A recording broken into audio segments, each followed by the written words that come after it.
नमस्कार, मैं हूं अजय। स्वागत है आपका सबसे बड़ा मुद्दा में। देश भर में 3 तलाक पर तकरार जारी है। कोई इसे जायज बता रहा है तो कोई नाजायज। 3 तलाक से इत्तेफाक रखने वाले और इसकी मुखालफत करने वालों के अपनी अपनी दलीलें हैं, लेकिन इन सबके बीच में उनका क्या जो 3 तलाक का दंश झेल रही हैं। सवाल उठता है कि 3 तलाक को लेकर के जो बहस है उसमें उस दर्द की कोई जगह दिखाई भी दे रही है।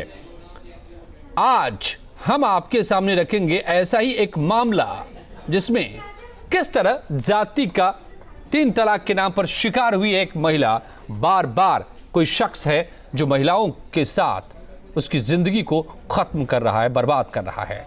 और फिर सवाल कि आखिर ये कब तक और क्या सही क्या गलत, तमाम इन सवालों के जवाब तलाशेंगे अगले आधे घंटे में। मेरे साथ जुड़ रहे हैं खास मेहमान, दोनों ही दलीलों के पक्ष में बैठे हुए। लेकिन सबसे पहले ये रिपोर्ट।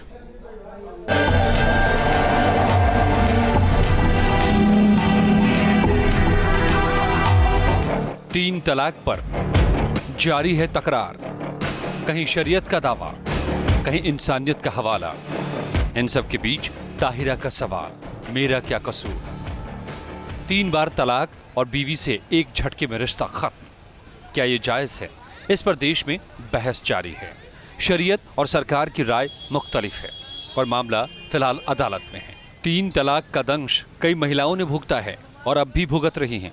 घटनाएं भले ही अलग अलग हों, लेकिन दर्द साझा है। ऐसी ही कहानी है बरेली की रहने वाली ताहिरा की। ताहिरा के शौहर नदीम ने पहले तो दहेज की खातिर उसे प्रताड़ित किया और फिर तलाक की धमकी देकर बच्चों समेत घर से बाहर कर दिया। मार पिटाई करते थे ये सब लोग मिलके मेरे साथ दहेज का ताना देते थे। मुझे 3 साल मुसलसल नौकर बनाकर रखा और मेरे साथ बहुत ही ज्यादा ज्यादती करी। मैंने बहुत कोशिश करी लेकिन ये लोग नहीं माने। फिर इन्होंने आखिर में आके मुझे घर से निकाल दिया। उनको भी तलाक दिया। जो पहली भी पत्नी थी उसका भी केस चला था वो वहाँ पर थाने में। दूसरी वाली को भी उन्होंने तलाक देकर निकाल दिया। नदीम पहले भी 2 शादियां कर चुका है। ताहिरा को घर से निकालने के बाद वो दहेज के लालच में 4थी शादी की तैयारी में है। मेरी सास कहती है अलानिया, चुटकी बजा बजा के बोलती हैं कि 4था निकाह मेरा तो चुटकियों में कराऊंगी। उसके लिए तो खेल बन चुका है मेरी सास के लिए। शादी कराना और तलाक दिलवाना तो उनका पेशा बना हुआ है। फिलहाल ताहिरा ने इस मामले में पुलिस में रिपोर्ट दर्ज कराई है। सवाल उठता है कि क्या ताहिरा के साथ जो हुआ वो शरीयत या फिर कानून के हिसाब से जायज करार दिया जा सकता है? जो उनको पावर मिली है वो सब उसका गलत इस्तेमाल कर रहे हैं। ये नहीं करना चाहिए उनको। और आप क्या बोलूं मैं, पुरुषों के मामले में बहस का मुद्दा बस यही है। बीते सोमवार को महोबा में पीएम ने 3 तलाक पर बोलते हुए कहा था कि सांप्रदायिक आधार पर मुस्लिम महिलाओं के साथ अन्याय नहीं होना चाहिए। अगर कोई हिंदू मां के गर्भ में बेटी को मार देगा तो उसको जेल के सलाखों के पीछे जाना पड़ेगा। वैसे ही मेरी मुसलमान बहन, उसका क्या गुनाह? कोई ऐसे ही टेलीफोन पर 3 तलाक बोल दे और उसकी जिंदगी तबाह हो जाए।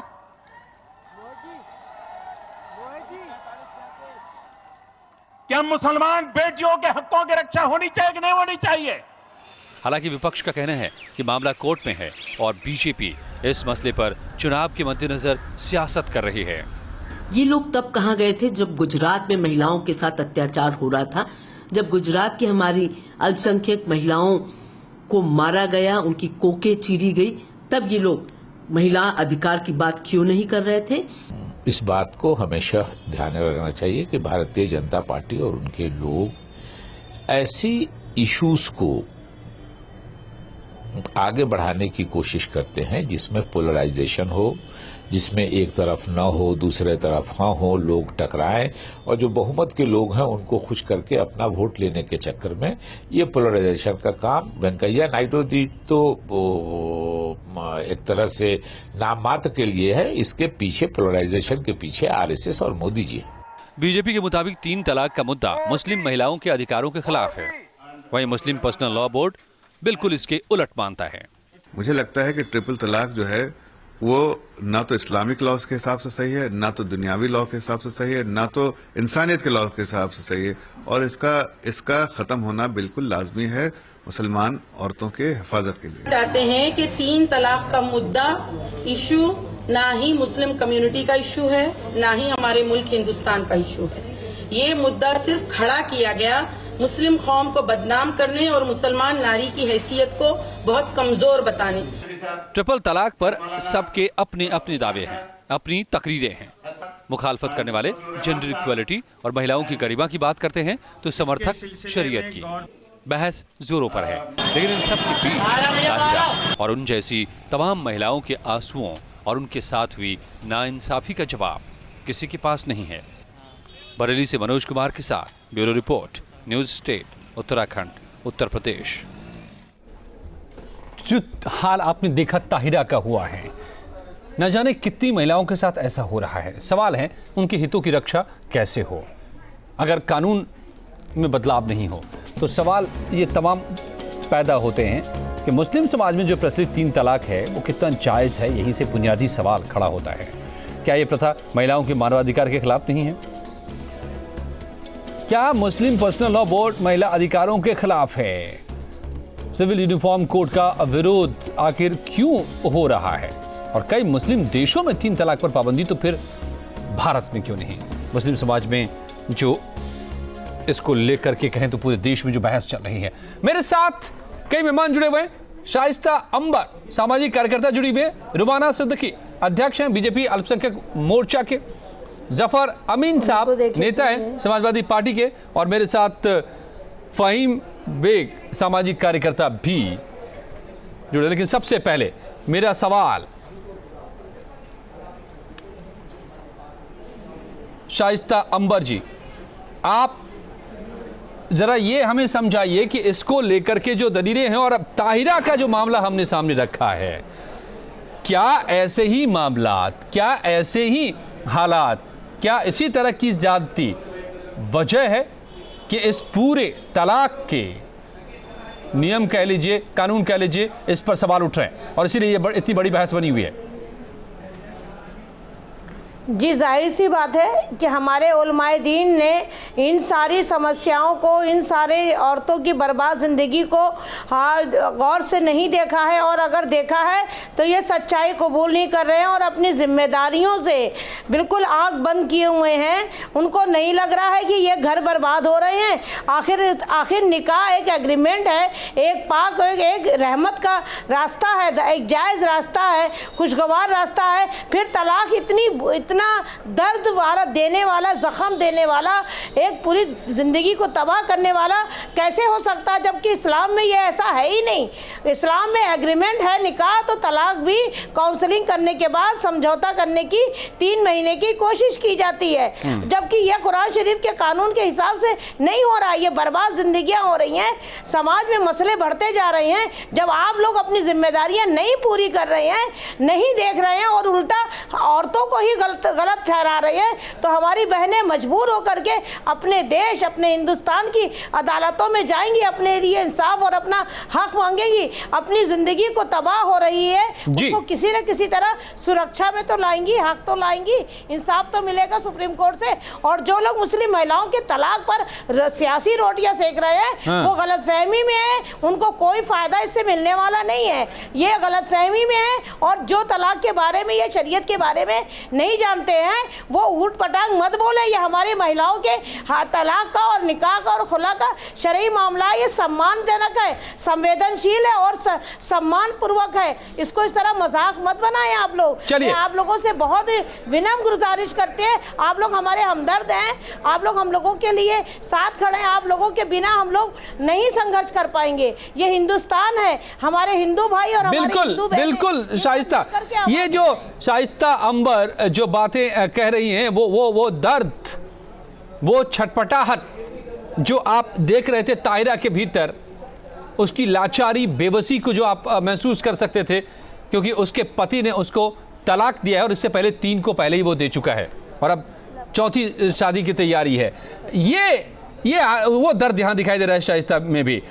तो फिर क्या फहीम बेग सामाजिक कार्यकर्ता एक मेरे साथ और जुड़ी हुई हैं, फहीम बेग, क्या आप भी ऐसा ही मानेंगी कि महिलाओं के साथ जो इस 3 तलाक के नाम पर ज्यादती होती है, उनकी जिंदगियां बर्बाद होती हैं? फहीम बेग साहब, क्या आप बताएंगे?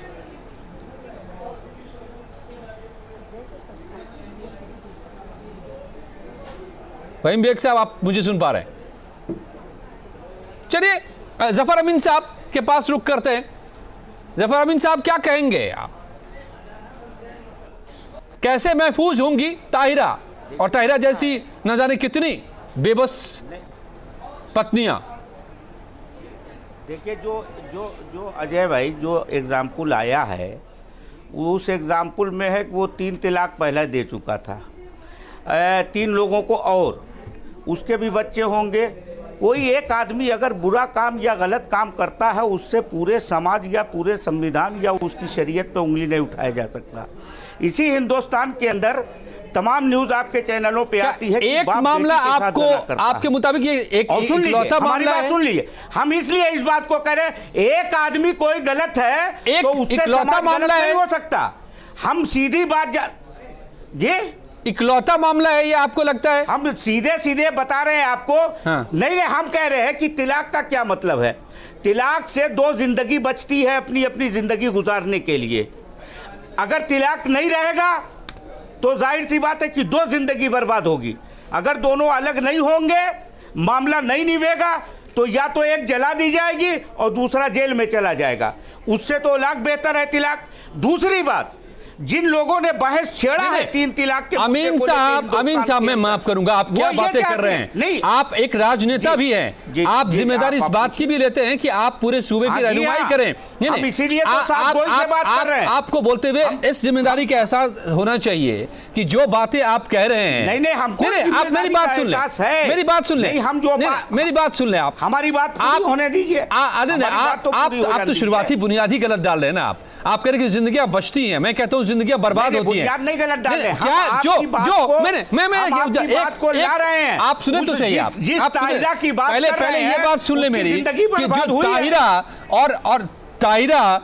और नदीम की जो हमने दिखाई रिपोर्ट बरेली से, ये आप छूट तलाक देने की नदीम को तो दे देते हैं कि अगर उसकी नहीं बन रही तो ताहिरा से, मगर ताहिरा को क्यों नहीं देते आप छूट? अगर ताहिरा चाहे तो क्यों नहीं ले सकती है तलाक? क्या दोनों को आपने दे रखा है यह हक? है। क्या बात कर रहे हैं आप?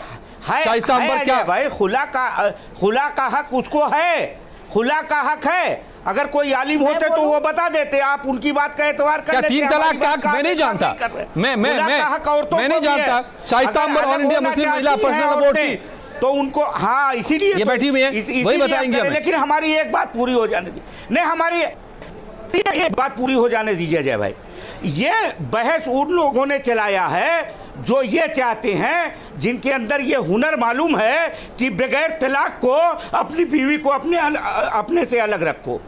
ये बहस वो लोग चला रहे हैं जो अपनी बीवी को भी गैर तिलाक के अलग। यहाँ लाखों लोगों की और लाखों महिलाओं के अधिकार की बात हो रही है। ये चीज हिंदुस्तान के अंदर महिलाओं का अधिकार ऐसा नहीं रहेगा। शाइस्ता से मैं जवाब लूं, फिर मैं बीजेपी के नेता भी मेरे साथ है, इसका जवाब वो देंगी। आप जो इशारा कर रहे हैं वो इसका जवाब देंगी। रुमाना सिद्दीकी मेरे साथ है, लेकिन शाइस्ता जी मुझे जरा समझा दीजिए। जो अफसोस की बात है, बहुत अफसोस की बात है कि आप या तो सियासी जहनियत रखते हुए आप औरतों के लिए हमदर्दी ही नहीं रखते। आपके अंदर मर्दों जैसी मानसिकता है जो हमदर्दी कर रहे हैं, करने की कमजोर कर रहे हैं, आपकी हमदर्दी कर रहे हैं, हम यशोदा बहन की हमदर्दी कर रहे हैं, हम ताहिरा की हमदर्दी कर रहे हैं, नहीं देखी आपने, हम ताहिरा की हमदर्दी कर रहे हैं, यशोदा बहन की हमदर्दी कर रहे हैं। हाँ, हम यशोदा बहन की हमदर्दी अमीन साहब, आप बोलने दीजिए कर रहे हैं, और आपको जरूरत पड़ी तो आपकी भी हमदर्दी करेंगे। फिर उन मर्दों से जाके पूछिए कि वो तलाक दे दिया है, पछताते हैं। तो बगैर तलाक के छोड़ दें, कि मैंने बगैर तलाक के औरतें दर की ठोकर खाएं। फिर जला साहब, हम प्रधानमंत्री का कानून लेके चले। हाँ, ये तो हो रहा है। आप शाइस्ता का कानून तो लेके चलेंगे ना, महिलाओं का कानून तो लेके चलेंगे ना। हमारा अकीदा कायम है, शरीयत के हिसाब से ऐसे मर्दों को सजा होनी चाहिए, और अदालत वो शरीयत का तरीका है, उस तरीके से लोग अपनी जिंदगी अलग करके गुजार सकते हैं। औरतें भी खुला ले सकती हैं अपनी मर्जी। चलिए, फहीम बेग मेरे साथ, शरीयत का फहीम बेग मेरे साथ जुड़ी हुई हैं, सामाजिक कार्यकर्ता एक और हैं जो तलाक के पक्ष में हैं। फहीम बेग, तो क्या अगर आप तलाक के पक्ष में हैं तो उन महिलाओं का, ताहिरा जैसी महिलाएं जिनका रिपोर्ट जिनकी हमने दिखाई, वो तीसरी पत्नी है जिसको उनके पति ने तलाक दिया है और चौथी शादी की तैयारी में है और दहेज के लालच में जैसा आरोप लगाया जा रहा है, उनके लिए क्या कहना है आपका? उनकी हितों की रक्षा कैसे होगी? फहीम बेग साहब, क्या आप मुझे सुन पा रहे हैं? जी फहीम बेग साहब, आपसे सवाल है मेरा। जी जी जी जी जी देखिए जनाब, मैं सबसे पहले तो इस बात का कंडम करता हूं कि जिस व्यक्ति ने 4 मरतबा मतलब चौथी बार की वो तैयारी कर रहा है, हाँ। तो इस्लाम में ऐसे जाहिलों के लिए और ऐसे मैं तो कहूँगा नामर्दों के लिए बहुत सख्त सजा का इंतजाम किया गया है। ये दुरुपयोग करके तलाक का जिस तरह औरतों को अपनी बपौती समझ के, अपनी विरासत समझ के उन पर हुक्म चलाते हैं या उनको बर्बाद, लेकिन ऐसा तो हो नहीं पाता ना कि उसको मर्द तो 3 तलाक देकर के निकल जाते हैं और महिला बर्बाद जिंदगी लेकर के ढोती रहती है। मैं आ रहा हूँ उस तरफ, मैं उस तरफ आ रहा हूँ। देखिए, एक महिला रसोई में गैस के द्वारा खाना बनाती है अपने किचन में, और उसी महिला को उसी गैस के द्वारा जलाया जाता है दहेज के नाम पर। तो इसमें आप किसका गुनाह कहेंगे, किसकी गलती कहेंगे? उस गैस का, उस चूल्हे चौके का क्या उसमें गलती है? वो जबकि वो काम की चीज है, मगर उसका इस्तेमाल गलत तरीके से करके उस महिला को जलाया जा रहा है दहेज के नाम पर। तो वो गुनाह, वो जुर्म उन लोगों ने किया है जिसने धर्म का या चीजों का इस्तेमाल गलत तरीके से किया है। हम बार बार सीख सीख के इस बात को कह रहे हैं, जानकारी के जो गैस हमेशा ही हादसे पैदा करने लगे अगर, तो उस गैस का इस्तेमाल हम बंद कर देंगे। यहाँ पर ये हो रहा है कि हर मामले में और ज्यादातर मामले में यही हो रहा है जनाब। यही आप अजय झा साहब, यही आप गलती कर गए। अब उस गैस का सही तरीके से प्रयोग करना सिखाएंगे, उसकी सावधानियां बताएंगे, उसके बारे में बताएंगे। कब तक? हमें नहीं, कब तक इस्तेमाल करना चाहिए? कितने 100 और साल तक? सवाल ये है, यही मैं उस चर्चा को उस तरफ नहीं ले जाना चाहता जिस तरफ ये समाज राजनीतिक लोग ले जाना चाहते हैं। देखिए, धार्मिक मामला है, इसको धर्म के धर्मगुरु और उस समाज के लोग जिन पर ये इस्तेमाल किया जाता है, उनके प्रोटेक्शन के लिए मेरा सीधा सा सवाल था कि ताहिरा कैसे महफूज हो, ताहिरा जैसी लाखों महिलाएं कैसे महफूज हो, कैसे उनकी जिंदगी बर्बाद होने से बचे? फिर अगर तलाक वाजिब है तो ये देश हिंदुस्तान शरई एतबार से नहीं चलता है, इस्लामिक कोई कानून यहाँ नहीं है। अगर किसी महिला को किसी ने गलत तरीके से धर्म के नाम पर प्रताड़ित किया है तो वो कोर्ट में जाएगी और जज के पास जाएगी, पुलिस के पास जाएगी, उसको देश का कानून उसकी सजा देगा। सबसे पहले तो आप ये क्लियर कर लीजिए। और रही बात धार्मिक मामलों की, तो अगर आप कानून को मानते हैं तो फिर कानूनी हक देने में क्या दिक्कत है? ये मैं समझ नहीं पा रहा हूं। हमारे देश में 2 कानून चलते हैं जनाब, मैं आपको साफ बता दूं। यही तो समस्या रही है, इसी की वजह से तो इसी पर तो सवाल उठ रहे हैं। देश की खूबी है। अभी थोड़ी देर पहले आपने कहा था कि बहुत सारे मुस्लिम देशों ने ये कानून रद्द कर दिया, ये अपने कानून है जी, है ना? आप मेरी बात को सुन लीजिए जरा। मैं इस देश की खूबी और ब्यूटी बताना चाहता हूं जनाब। यहाँ का संविधान, नहीं बेग साहब, ये बात तो है यहाँ पर कि आप सभी साथ में, हम सभी साथ में रह रहे हैं, लेकिन यहाँ पर सवाल है कि अधिकार की, जिंदगी को तबाही से बचाने की, समाज में सबको बराबरी का हक देने की, उसकी बात हो रही है। बेग साहब एक आखिरी सवाल इससे पहले कि मैं बीजेपी के मेहमान के पास जाऊं। जब मुस्लिम देशों में, जिसमें कि बांग्लादेश भी शामिल है, जिसमें पाकिस्तान भी शामिल है, जिसमें इंडोनेशिया, ट्यूनीशिया भी शामिल है, वहां पर अगर तलाक को खत्म कर दिया गया 3 तलाक की सिस्टम को, तो फिर हिंदुस्तान में क्या दिक्कत है इसे खत्म करने में? अब मैं वही आना चाह रहा हूँ ना, यही तो फर्क है दुनिया के देशों में और हिंदुस्तान में। नहीं, इस्लाम के लिहाज से आप बताएं, इस्लाम के लिहाज से बताएं कि क्या दिक्कत है? अगर इस्लामिक देशों में इसको खत्म किया जा सकता है तो हिंदुस्तान में क्या दिक्कत है? विचारधारा हमारे देश में नहीं चलती है। हमारे देश में विभिन्न तरह की विचारधारा है सभ्यताओं का। बेग साहब, आप मेरे जवाब नहीं दे रहे, आप हिंदुस्तान की खासियत बता रहे हैं। मैं इस्लाम के बारे में आपसे चाह रहा हूं इंटरप्रिटेशन। अगर इस्लाम के मुताबिक इस्लामिक राष्ट्रों में इसको खत्म किया जा सकता है तो फिर हिंदुस्तान में क्यों नहीं? अरे आप क्यों उस तरफ ले जा रहे हैं? जब मेरे देश में ये खूबसूरती है, ये ब्यूटी है, आजादी है, स्वतंत्रता है, आजादी है, उसको मैं इस्तेमाल क्यों ना करूं? मैं दूसरे देशों के जनाब अगर कुछ खामियां पाई गई हैं इस्लामिक देशों में, खामियां पाई गई है इसमें, तो उसको खत्म किया गया, तो फिर हिंदुस्तान में क्या दिक्कत है? मैं नहीं समझ पा रहा। अजय भाई जी, सुनिए अरे भाई, ये इस्लामिक राष्ट्र इसको नहीं बनाना है। जी हिंदुस्तान को क्या बात कर रहे हैं? कौन कह रहा है इस्लामिक राष्ट्र बनाने के लिए? मैं ये कह रहा हूं कि अगर इस्लामिक राष्ट्रों में भी इसको खत्म किया गया तो इसका मतलब इस्लाम के खिलाफ नहीं है। तो इसका मतलब आपको फिर क्या दिक्कत है? फिर तो राजनीति आप कर रहे हैं, केवल अपनी दुकानदारी चलाने की बात कर रहे हैं आप। मतलब इस्लाम के खिलाफ तो नहीं है इसको खत्म करना।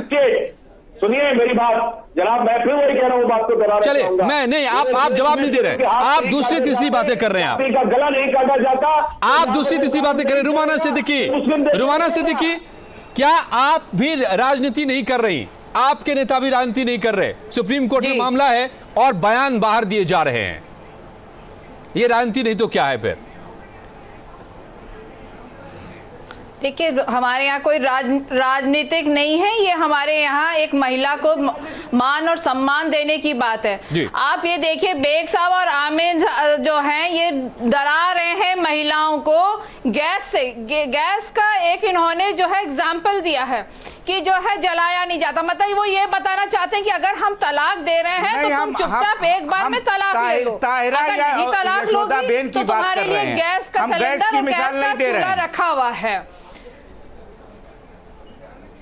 नहीं, बिल्कुल आप लोग उसी को डरा रहे हैं। और जो है आप लोगों ने ये नहीं देखा कि एक बहन जो है कहीं अगर वो अपने तलाक से आके जब वो जुदा होती है अपने आदमी से तो उसको अपना बच्चा लेके कहां कैसे होता है, प्रधानमंत्री जी ने जो बयान दिया उस पर बोलिए। मैं ये कह रही हूँ कि जो है आप लोग देखिए, मैंने आपके बीच में नहीं बोला, आप भी ना बोलिए, सुन लीजिए कि आप लोगों को असल में शरीयत की जानकारी नहीं है। जैसे कि अभी हमारी बहन ने बताया, शाइस्ता जी ने, कि जो है तलाक लेने के लिए शरीयत के हिसाब से जो है 3 महीने का टाइम चाहिए होता है काउंसलिंग के लिए। ये हमारे यहाँ के मर्द जो है नहीं चाहते हैं। इनको एक बार में तलाक दे दिया जाए और उनको आजादी मिल जाए, चाहे फिर वो औरत बच्चे लेके सड़क पे मिले चाहे कहीं मिले। आप अभी बरेली वाला जो केस दिखा रहे हैं कि उस मर्द ने 3 बार शादी कर ली, चौथी की तैयारी कर रहा है। इन्होंने ये क्यों नहीं कहा कि नहीं उसके लिए जो है कोई कानून होना चाहिए? बेग साहब, आप जो कुछ कहना चाह रहे हैं, नहीं, उसको आप इस बात का मुझे दो सवाल आपसे थे, होना चाहिए, कोई जवाब नहीं मिला आपसे। नहीं कहना चाहिए कि जो है उनको कि ताहिरा को देखने वाला कौन है? उनको तो ये इस्लाम का हवाला देने वाले लोग ताहिरा को देखने वाले कौन है? ताहिरा को कौन, उसके हक को कौन महफूज करेगा? हो रहा है हर कस्बे में, हर शहर में, हर गांव में शरीयत की अदालत होती है, शरीयत के लोग होते हैं, लेकिन फिर भी ताहिरा को न्याय नहीं मिलता और ताहिरा जैसी लाखों महिलाओं को न्याय नहीं मिल पाता। जब तक जाएगी नहीं तो न्याय कैसे मिलेगा? सुप्रीम कोर्ट खुला है, मगर जो वहां जाएगा उसको जाने की सूरत बनेगी तब तो। यही तो सवाल है। सुनिए मेरी बात, आप दोनों शाइस्ता जी, आखिरी बात मैं आपसे समझना चाहूंगा जी। शाइस्ता जी, दोनों को मैं इंसाफ मिलना चाहिए, दोनों को इंसाफ मिलना चाहिए। आप ताहिरा को भी इंसाफ मिलना चाहिए, यशोदा बहन को भी इंसाफ मिलना चाहिए। और नदीम को किस बात का इंसाफ मिलना चाहिए भाई? नदीम के साथ क्या जाती हो गई? नहीं, नदीम को तो सजा मिलनी चाहिए, ये आप नहीं कह रहे हैं। की नमाज नहीं पढ़ता, उसको नहीं मालूम है, तो वो तलाक को क्यों वैलिड मान लिया गया? और दूसरे ये गलत बात है, जब वो 5 वक्त की नमाज नहीं जानता तो तलाक को वैलिड क्यों मान लिया? तलाक को जायज क्यों मान लिया? दूसरे ये क्या आप कह रहे हैं? वही तो कहना चाह रहा हूँ शाइस्ता बहन, मैं वही तो कहना चाह रहा हूँ।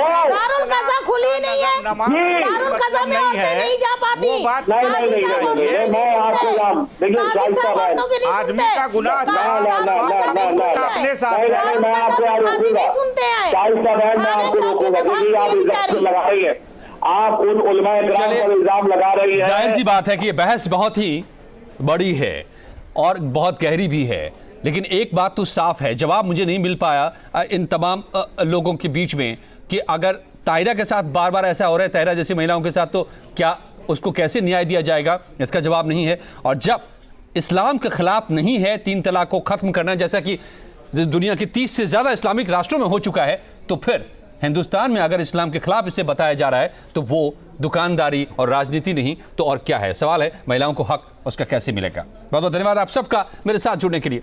ये था आज का सबसे बड़ा मुद्दा।